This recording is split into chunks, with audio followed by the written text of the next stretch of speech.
Buenas tardes, queridos estudiantes de octavo básico. Espero que estén muy bien, que hayan podido revisar los videos que hemos estado subiendo. Hoy comenzamos la clase número 4, que tiene como título Reforma religiosa. Los invito a abrir su cuaderno, a escribir este título. El objetivo que es comprender el impacto de la reforma religiosa de Lutero y contrastarlo con la contrarreforma religiosa. El pilar es pensamiento crítico y reflexivo. Antes de comenzar, vamos a realizar un juego, chiquillos. Este juego se trata de ordenar estas fichas que ustedes ven aquí en orden cronológico. Puede que ustedes digan, pero Miss, esa no es la materia que estamos viendo. Y obviamente tiene que ver con la historia del mundo.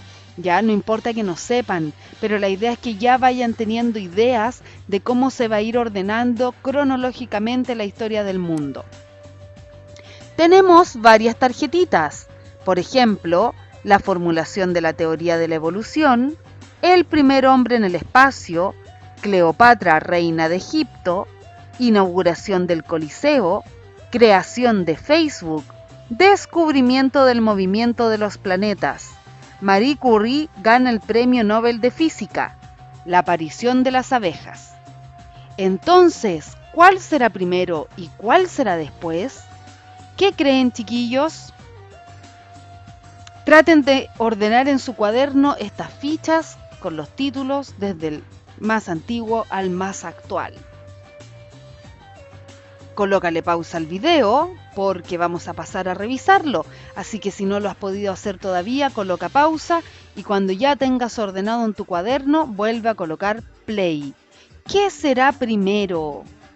Comencemos a revisar. En primer lugar, vamos a encontrar la aparición de las abejas. Eso, chiquillos, fue hace menos 100 millones de años antes de Cristo. Qué increíble y qué importante sabemos que son las abejas para nuestra existencia, ¿cierto? Continuemos. ¿Qué vendrá después? Cleopatra, reina de Egipto. Esto fue en el menos 51 antes de Cristo. Una gran mujer para la historia, ¿cierto? Que conocimos en séptimo básico con la unidad de primeras civilizaciones. Continuemos. Inauguración del Coliseo Romano. Esto fue en el 80 después de Cristo. Descubrimiento del movimiento de los planetas. ¿Cuándo creen que fue ustedes? Fue en 1513. La primera formulación de la teoría de la evolución por Charles Darwin en 1858. Marie Curie gana el Premio Nobel de Física el año 1903.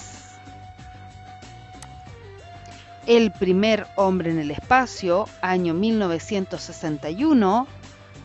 Y por último, la creación de Facebook el año 2004. Espero que les haya gustado esta actividad, espero que hayan acertado algunos, quizás en algunas fichitas, no es necesario que hayan podido acertar en todo, pero la idea es que vayamos aprendiendo, chiquillos. Ahora sí, comenzamos nuestro tema de hoy, la reforma religiosa de Martín Lutero.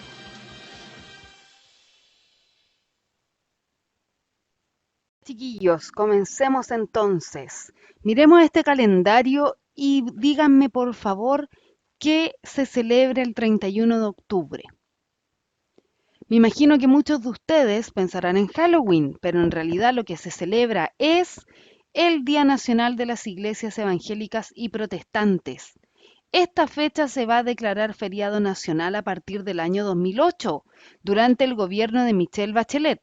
La fecha escogida corresponde al día en que el monje alemán Martín Lutero clavó en la iglesia del Palacio de Wittenberg las 95 tesis, lo que inicia la Reforma Protestante en 1517.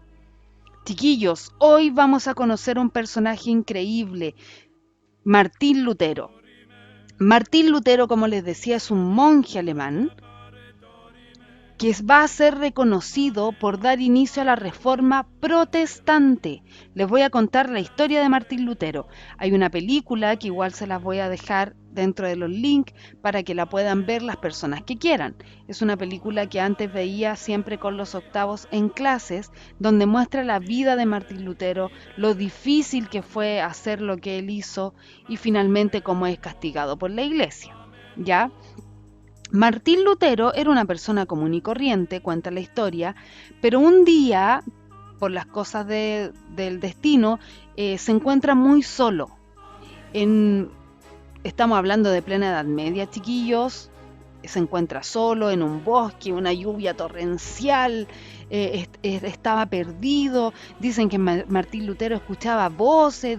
Imagínense todo esto con mucha lluvia, noche, oscuridad, y en un momento de desesperación él le pide a Dios que por favor lo ayude, que si Dios lo saca de este momento, Martín Lutero se iba a convertir en monje. Y así fue. Al parecer Dios lo ayuda, se acaba la tormenta y Martín Lutero se convierte en monje. Pero Martín Lutero no es cualquier monje. Martín Lutero es intelectual, comienza a leer, comienza a investigar. Martín Lutero tiene confrontamientos en su cabeza entre lo que está bien y lo que está mal. Como Martín Lutero no era cualquier monje, es enviado a Roma para que se siga especializando como intelectual. Pero cuando Martín Lutero llega a Roma, él se da cuenta de muchos vicios que existen en Roma. Y eso para él es algo terrible, porque de alguna manera todo lo que él creía se va a empezar a desmoronar. Se da cuenta, por ejemplo, que algunos sacerdotes están teniendo relaciones con mujeres, y eso no se puede, porque en la Iglesia Católica se encuentra el celibato, que quiere decir que los sacerdotes no pueden tener relaciones con mujeres. ¿Se acuerdan? Eso lo vimos en séptimo básico, chiquillos. Y Martín Lutero se da cuenta de esto. Por lo tanto, él no entiende lo que está pasando. Lo más terrible es que Martín Lutero se da cuenta de que la iglesia se está aprovechando de la fe de las personas de manera horrorosa, vendiendo el perdón de los pecados, vendiendo la oportunidad de, por ejemplo, en la película parece que hay una niña que es paralítica y desde la iglesia le dicen que si la madre da una suficiente cantidad de dinero, la niña va a poder caminar. Y obviamente que eso para Martín Lutero es terrible. ¿Qué es lo que hace Martín Lutero con toda esta información, chiquillos?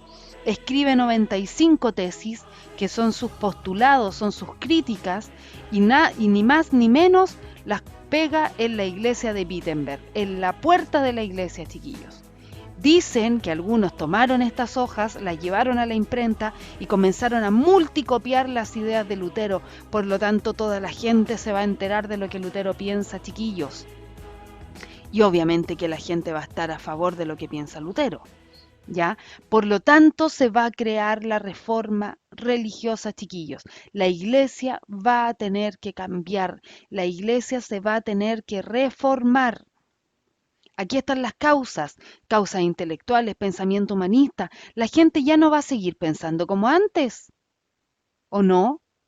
La gente ya no va a poder creer todo lo que la iglesia les diga. La gente está cambiando porque hay un pensamiento nuevo.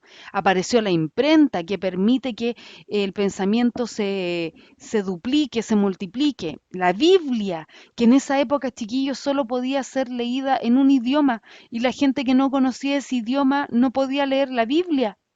Por lo tanto, ¿qué pasaba? Una persona la leía y el resto la escuchaba. Y todos sabemos, los que vimos la película de Hipatía, que algunos aprovechaban de que otros no supieran leer, porque finalmente yo puedo leer lo que quiera y el resto me va a creer lo que estoy leyendo porque el resto no sabe. Entonces no es justo que la Biblia, que es el libro sagrado, ¿cierto?, esté escrito en un solo idioma. ¿Se entiende, chiquillos? Si voy muy rápido, colóquenle pausa, escriban preguntas para que cuando tengamos nuestra clase me las puedan hacer. A mí me emociona el tema de Lutero, chiquillos, porque siento de que hay personajes a lo largo de nuestra historia que han hecho cambios tremendamente revolucionarios. Y para mí, una persona de las que les estoy hablando es Martín Lutero, como lo fue Hipatía, por ejemplo. Entonces, si me apuro un poco, pónganle pausa, chiquillos, al video. Existían razones políticas, había un conflicto entre el Papa y los reyes. Y existían razones religiosas como las que estamos conversando, la simonía, el nepotismo y la venta de indulgencias. La simonía era la compra y venta de cargos eclesiásticos. ¿Qué quiere decir esto, chiquillos? Que en esa época, si usted tenía dinero, usted podía comprarse un cargo de la iglesia, podía comprarse un sacramento. O sea, si usted tenía dinero y quería hacer, por ejemplo, la primera comunión, compraba el sacramento de la primera comunión. Obviamente que eso es terrible. Si usted es religioso, si usted es cristiano y usted quiere hacer ese sacramento, obviamente que tiene que ver con que con su cercanía a Dios, no tiene que ver con que si lo puede o no lo puede comprar. En esa época se vendían las reliquias. ¿Qué son las reliquias? Son objetos que supuestamente han sido usados, por ejemplo, por Jesús o sus apóstoles. Entonces había como una gran venta y decían, extra, extra, hoy venderemos el clavo que traspasó la mano de Jesús, vengan, cómprenlo. Y la gente obviamente lo compraba, porque creía que obviamente esa reliquia tenía algún, les podía ofrecer algún milagro, la redención, el perdón. ¿Se entiende, chiquillos? Por lo tanto, esto para Martín Lutero realmente es terrible. La promesa de oración también se vendía. ¿Qué quiere decir eso? Que, por ejemplo, si usted tiene un problema terrible y yo soy sacerdote, yo le digo, yo voy a rezar por usted, pero para eso debe pagarme. El nepotismo es la entrega de cargos eclesiásticos a familiares. Eso en algunas partes sigue ocurriendo, chiquillos, y también hoy día es castigado, tanto en la política o en los trabajos. Idealmente uno no debería contratar a un familiar. Y la venta de indulgencias, que también para Martín Lutero va a ser muy terrible, que tiene que ver con liberar a las personas del pecado. Entonces, si usted en esa época iba a confesarse, por ejemplo, usted había robado o había asesinado, no importaba mientras usted pagara. ¿Ya? Si usted pagaba, supuestamente iba a ser perdonado. Obviamente, chiquillos, que eso para Martín Lutero, vuelvo a repetir, va a ser terrible. En el siglo XVI, dice aquí, algunos miembros de la iglesia pedían dinero a los fieles a cambio de indulgencias. Por ejemplo, en 1515, el Papa León X promulgó una indulgencia para quienes dieran limosna y así poder terminar la construcción de la Basílica de San Pedro en el Vaticano. Vamos a ir a la página 38 de nuestro libro y les voy a pedir que las personas que tengan el libro vayan subrayando como si estuviéramos en clases. Aquí tenemos una línea de tiempo de todo lo que va a hacer Martín Lutero para que lo podamos entender mejor. ¿Ya? Entonces, aquí dice que en el siglo XVI el territorio que actualmente ocupa Alemania formaba parte de un imperio que estaba subdividido en varios principados. Su emperador era el católico Carlos V y el Papa tenía tanto poder como él en esos territorios. En ese contexto se desarrolla la Reforma Protestante. Año 1517. Expone Martín Lutero públicamente su molestia por la situación de la Iglesia. Clava en las puertas de la Catedral de Wittenberg un folleto con 95 tesis, en las que critica la conducta del clero y del Papa y denuncia la venta de indulgencias. Año 1520, los debates entre la Iglesia y Lutero continuaron y sus cuestionamientos se profundizaron. Lutero recibió un documento de la autoridad de la Iglesia Católica, o bula papal, en la que se le amenazaba con la excomunión. En clases anteriores yo les contaba que esto era terrible para las personas que son de la iglesia, porque quiere decir que a usted lo expulsan de la iglesia y piensen que él era un monje. Es decir, su expulsión de la iglesia si no se retractaba. Lutero mantuvo su crítica y quemó la bula en público. Este acto simbolizó una ruptura con la Iglesia Católica.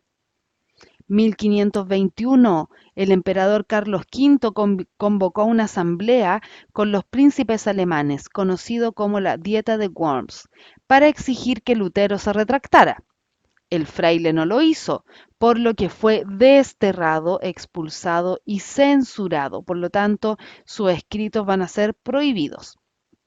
Esto ocasionó que algunos príncipes y burgueses que defendían las ideas de Lutero protestaran ante el emperador, por lo que se les llamó protestantes. A diferencia de otros reformistas como Wycliffe y Hus, Lutero contó con el apoyo de estos nobles que vieron una oportunidad para librarse del poder del Papa y de Carlos V, y de paso confiscar tierras y bienes pertenecientes a la Iglesia. A partir de ese momento comenzaron luchas entre católicos y protestantes. Por lo tanto, chiquillos, van a ser una nueva religión, la religión protestante. ¿Ya? 1555 se firma un tratado entre los príncipes protestantes y un representante de Carlos V, conocido como Paz de Augsburgo, que estableció que se aceptarían las religiones luterana y católica en el imperio. Cada príncipe podría elegir la religión de su principado e imponerla a sus súbditos. Las propiedades de la iglesia fueron confiscadas y pasaron a ser patrimonio de la nobleza. A partir de entonces, el luteranismo se expandió en gran parte de Alemania, Escandinavia y los países bálticos. ¿Cuáles son las ideas de Lutero? Esto es importante, chiquillos. Primero señala que la salvación se consigue por la fe, no por la realización de buenas obras, ni por las indulgencias. Por lo tanto, si yo me voy a salvar o no, tiene que ser por mi fe. Indica que cada creyente puede interpretar libremente la Biblia y eso, como les decía anteriormente, es muy importante. Las personas pueden empezar a leer la Biblia, a interpretarla. Elimina el culto a la Virgen y a los santos. Abolió los sacramentos menos el bautismo y la Eucaristía. Elimina los demás sacramentos. La Iglesia Católica tiene varios sacramentos como el bautizo, el matrimonio, ¿cierto? Él elimina algunos sacramentos menos el bautismo y la Eucaristía. Por lo tanto, chiquillos, Martín Lutero no solo se quedó con su malestar, sino que lo hizo visible, clava en la iglesia sus 95 tesis y esto provoca, chiquillos, que se forme una nueva religión, que de ahora en adelante va a ser conocida como la religión protestante. Gracias a la imprenta de Gutenberg, los planteamientos de Lutero se expandieron por el norte y centro de Europa. Además van a surgir otros movimientos reformistas chiquillos, como el calvinismo y el anglicanismo, que se van a observar en el siguiente mapa. Por lo tanto, las ideas de Lutero no solo van a quedar en ideas, sino, como les dije anteriormente, van a transformarse en una nueva religión. Tenemos el mapa de la división religiosa aquí en el siglo XVI, zonas de dominio católico en amarillo, dominio luterano en verde, por lo tanto las ideas de Lutero se van a expandir. ¿Y cómo se van a expandir? Gracias a la imprenta. De dominio anglicano, que vamos a aprender ahora, sobre todo en Inglaterra, dominio calvinista. ¿Quién fue Juan Calvino? Aquí dice, el francés Juan Calvino apoyó la libre interpretación de la Biblia y su doctrina se basó en la idea de la predestinación. ¿Qué quiere decir eso? Las personas estaban salvadas o condenadas al nacer, sin importar sus actos. Sus ideas fueron bien recibidas en Ginebra, por lo que esa ciudad se convirtió en un centro de la Reforma. Por lo tanto, Juan Calvino apoya la libre interpretación de la Biblia y su doctrina se basa en la predestinación. Después de la reforma creada por Martín Lutero, la Iglesia Católica tiene que responder con una reforma. Es importante que la Iglesia no solo reaccione a las críticas de forma violenta, sino que al contrario, que la propia Iglesia vaya generando un cambio dentro de sí misma. Porque si piensan, chiquillos, si la iglesia responde de una manera agresiva, si la iglesia no se reforma a sí misma, va a ir perdiendo cantidad de fieles y obviamente que eso es lo que le interesa en esa época a la iglesia. ¿Ya, chiquillos? Entonces, la iglesia va a tener que vivir un proceso de renovación, como aparece aquí en el libro, y una reforma interna. ¿Ya, chiquillos? Vamos a conocer las medidas que toma la iglesia. Se fortalece la doctrina, dice el Papa Pablo III, convoca al Concilio de Trento, donde se busca reafirmar los principios de la fe y de la doctrina católica, como la salvación por la fe y las buenas obras, la autoridad del Papa como fuente principal desde la cual interpretar la Biblia, la devoción a los santos y a la Virgen, la validez de los sacramentos, la misa y la Biblia en latín, entre otros. Obviamente que esto no va a ser un gran cambio, ¿cierto? Si es que entendieron lo que les acabo de leer, ya que se fortalece la doctrina. Eso quiere decir que en realidad se hace más fuerte. No hay un gran cambio. Después dice, el concilio decide establecer seminarios para una buena formación de los sacerdotes. Por su parte, los obispos debían dejar las malas prácticas y ser un ejemplo para los sacerdotes y feligreses. La Iglesia condenó la venta de indulgencias y de cargos eclesiásticos. Aquí podemos ver un cambio. ¿Están de acuerdo? Se crea el catecismo, un resumen de la doctrina católica para evangelizar a los fieles, especialmente a los jóvenes y niños. Se fortalece el Tribunal de la Inquisición, creado en la Edad Media con el fin de vigilar, perseguir y castigar a los herejes para mantener la pureza de la fe. Esta institución persiguió a protestantes, judíos, científicos y pensadores que cuestionaban la doctrina de la Iglesia, entre otros. Se crearon nuevas órdenes religiosas, como la Compañía de Jesús, fundada por Ignacio de Loyola, los jesuitas, que llegaron a ser conocidos como soldados de Cristo. Estos chiquillos se encuentran en la página 40. Los invito a revisarlo y a subrayar lo que crean que es importante. La contrarreforma religiosa también se va a ver reflejada en el arte. Va a surgir un nuevo movimiento artístico que va a ser conocido como el barroco. Este se va a expresar en arquitectura, pintura, música y literatura. El objetivo de este movimiento artístico tiene que ver con involucrar emocionalmente al espectador, utilizar el drama, la emoción, la religiosidad. Se van a utilizar imágenes cautivadoras, pasajes bíblicos. El objetivo entonces de esta nueva forma de arte es divulgar los ideales del catolicismo y tratar de despertar en los fieles la emoción y el fervor religioso. El arte va a ser entonces un poderoso aliado para la difusión de la fe y para resaltar los valores cristianos. Por lo tanto, chiquillos, la iglesia se va a reformular en algunos aspectos y va a utilizar el arte como una forma de volver a encantar a los fieles. Ya, chiquillos, entonces hoy día conocimos al personaje de Martín Lutero, cuál fue su gran legado, la reforma protestante. Conocimos también cómo responde la iglesia frente a esta reforma de Lutero. Conocimos un poco la teoría de Juan Calvino y la próxima semana vamos a conocer a Enrique VIII y cuál fue el origen de la iglesia anglicana. Ya, chiquillos, les voy a dejar unas preguntas para que respondan en su cuaderno y me las envíen a través de la plataforma de Google Classroom. Espero que la clase de hoy les haya gustado y que hayan aprendido. Ya, chiquillos, entonces la actividad de esta semana es responder en el cuaderno. Por favor, escriban pregunta y respuesta y la respuesta lo más amplia posible. Por eso ahí aparezco diciendo contenido de calidad. Ojo con la ortografía, traten de explicar lo que ustedes quieran exponer. Pregunta número 1, ¿por qué se genera la reforma religiosa? Pregunta número 2, ¿cuáles eran los vicios que denuncia Martín Lutero? Pregunta número 3, ¿cuáles eran las ideas de Lutero? Pregunta número 4, ¿qué opinas de lo realizado por Martín Lutero? ¿Qué opinas tú como persona de lo que hizo Martín Lutero? Y pregunta número 5, ¿de qué manera responde la Iglesia a la reforma de Lutero?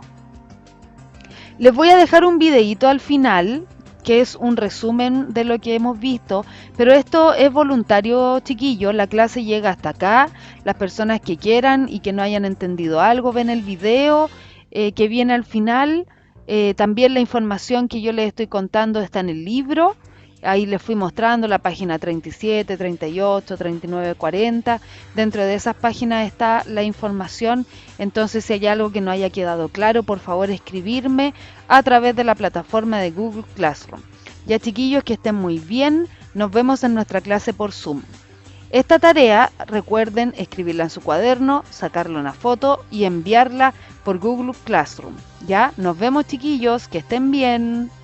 Se conoce como Reforma Protestante al movimiento religioso dentro del cristianismo iniciado en el siglo XVI por un monje alemán, Martín Lutero. Sus postulados produjeron un gran cisma en la Iglesia católica, lo que dio origen a numerosas iglesias que hoy agrupamos bajo la denominación de protestantismo. Un acontecimiento de primera magnitud que cambiaría para siempre la historia de Europa. ¿Quién era Martín Lutero? Lutero era un monje católico agustino que, escandalizado por el bochornoso espectáculo de la venta de indulgencias por parte de la Iglesia católica, clavó en la iglesia de Wittenberg 95 tesis a modo de crítica. Todo un desafío al poder de Roma. Esto ocurrió en el año 1517. Y hay quien pone en duda que este valiente gesto ocurriese tal y como nos lo han contado. Es igual, lo importante era el contenido de la denuncia. Las 95 tesis eran una serie de proposiciones en forma de queja con el propósito de reformar un aspecto algo turbio de la Iglesia de entonces, lo que hoy conoceríamos como un panfleto. Pero, ¿qué era eso de la venta de indulgencias? La doctrina de las indulgencias era un concepto muy asentado en los católicos de entonces, y que reportaba pingües beneficios a la Iglesia. Sin ánimo de ofender a nadie, vamos a explicarlo de una manera un tanto ramplona para que se entienda. Vamos a ver. Todos los humanos somos pecadores, y quien esté libre de pecado que tire la primera piedra. Sin embargo, podemos purgar nuestros pecados por medio de la penitencia, es decir, la confesión de esos pecados. La penitencia es uno de los 7 sacramentos. Todo aquello estaba muy bien, pero no todos los pecados conseguían ser purgados en vida, y para eso se inventaron el purgatorio. Un espacio, bueno, no es un espacio físico, sino un estado transitorio entre el mundo de los vivos y el reino de los cielos. Es decir, que antes de entrar en el cielo, tu alma debía pasar un tiempo muy largo purgando todos esos pecados. Como una especie de túnel de lavado para descontaminarte antes de que San Pedro te abriese la puerta celestial. El tema del purgatorio debía preocupar bastante a los devotos católicos de la época. El objetivo era el cielo, pero eso de pasarse 30 o 40 años en un espacio de tránsito no físico tenía que ser bastante aburrido. Sin embargo, había una solución: comprar indulgencias.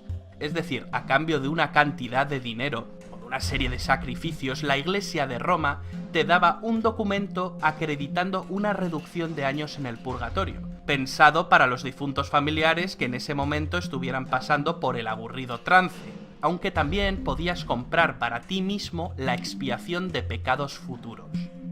Esto de la venta, o mejor dicho, tráfico de indulgencias, era algo muy común en la Europa de la época. Por entonces el Papa estaba necesitado de dinero, pues se estaba llevando a cabo la construcción de la Basílica de San Pedro. Las indulgencias eran perfectas para recaudar. Un producto muy rentable. Poco coste de producción, no eran más que un papelillo con un sello por el que se pagaba mucho dinero. El coste iba en función de los días, los meses o los años que quisieses restar de purgatorio. Las 95 tesis de Lutero criticaban fuertemente la venta de indulgencias. En 1519, tras la disputa de Leipzig, Lutero declaró lo que acabaría siendo uno de los grandes pilares del protestantismo: la sola escritura. El monje alemán abogaba por volver a los orígenes. Todo lo que no estuviese en las Sagradas Escrituras no podía ser interpretado a voluntad. La Biblia estaba inspirada directamente por Dios, por consiguiente, para Lutero era la única fuente de autoridad. Esto era algo bastante peligroso. Por ejemplo, el purgatorio no aparece ni en el Antiguo ni en el Nuevo Testamento. Lutero había destapado una de las vergüenzas de la Iglesia y por lo tanto era un incordio. Que no una gran preocupación, pues la herejía no era nada nuevo en el seno de la Iglesia. Aún así, en 1521, el Papa de Roma publicó la bula Decet Romanum Pontificem, excomulgando a Lutero. Incluso ese mismo año, el emperador del Sacro Imperio Romano Germánico, Carlos V, le llamó al orden. Y nada, no hubo manera de meterle en vereda. Para los católicos, Lutero era un hereje, un delincuente. Por ello se prohibió la lectura y posesión de sus escritos. Todo esto lo que hizo es darle más publicidad al monje alemán. La batalla estaba servida, y Lutero supo manejarse muy bien con la propaganda. Otro alemán, Johannes Gutenberg, había inventado la imprenta unos años antes. La imprenta fue el gran aliado para difundir las ideas de Lutero y para poner a caldo a la Iglesia católica. Las palabras de Lutero recorrerían Europa y surgieron otras voces contestatarias. Zuinglio, Calvino, incluso el monarca inglés Enrique VIII aprovecharía para separarse de Roma y crear su propia iglesia, la Iglesia Anglicana. Tras la Dieta de Worms, los agentes de un príncipe alemán, Federico de Sajonia, capturaron a Lutero y lo refugiaron en el castillo de Wartburg. Querían protegerle. Durante estos años, Lutero traduciría la Biblia al alemán y desarrollaría su doctrina reformista. Este episodio es fundamental, pues para el príncipe alemán era muy importante tener a Lutero de su parte. Lutero era una herramienta muy necesaria y codiciada para desencadenar ese enfrentamiento entre las oligarquías alemanas y el emperador. Algunos príncipes alemanes no creían en el proyecto europeo y cristiano del emperador Carlos V, no porque no fuera una buena idea, sino porque podía poner en peligro sus cuotas de poder.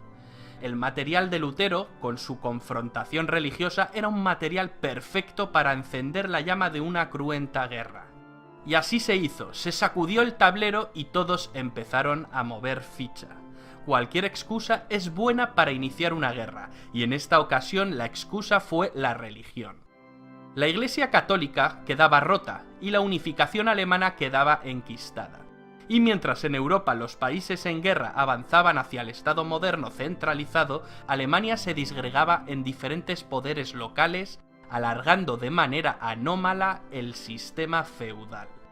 Tras una serie de guerras, ese pulso entre Lutero y el emperador, se puede decir que lo ganó Lutero. En 1555 se firmó la Paz de Augsburgo. El imperio de Carlos V quedaba dividido en dos confesiones cristianas, luteranos y católicos. Los príncipes alemanes podían ahora elegir la confesión a practicar dentro de sus estados. Los súbditos de cada príncipe estaban obligados a profesar la religión que éste eligiera. Esto, por supuesto, distaba mucho de una supuesta libertad religiosa. La intolerancia religiosa dentro de los estados protestantes fue un hecho. Y como dice la profesora Elvira Roca Barea, y como hemos anticipado antes, no es verdad que el protestantismo trajese el progreso.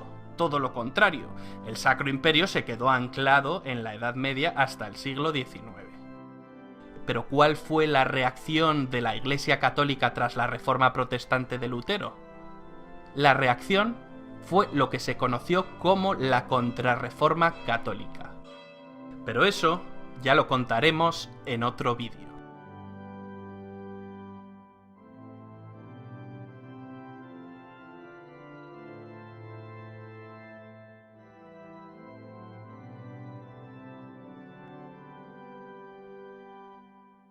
¿Quieres ser miembro del canal? Al lado del botón de suscripción hay un botón que pone unirse. Haciéndote miembro del canal obtendrás insignias y emojis personalizados. También garantizarás la viabilidad económica del canal. Haremos directos privados exclusivos. Verás los vídeos antes que nadie y podrás elegir qué vídeos quieres que hagamos. Es una aportación mensual que puedes pagar vía PayPal o con tarjeta de crédito. Para finalizar le das a comprar y ya está.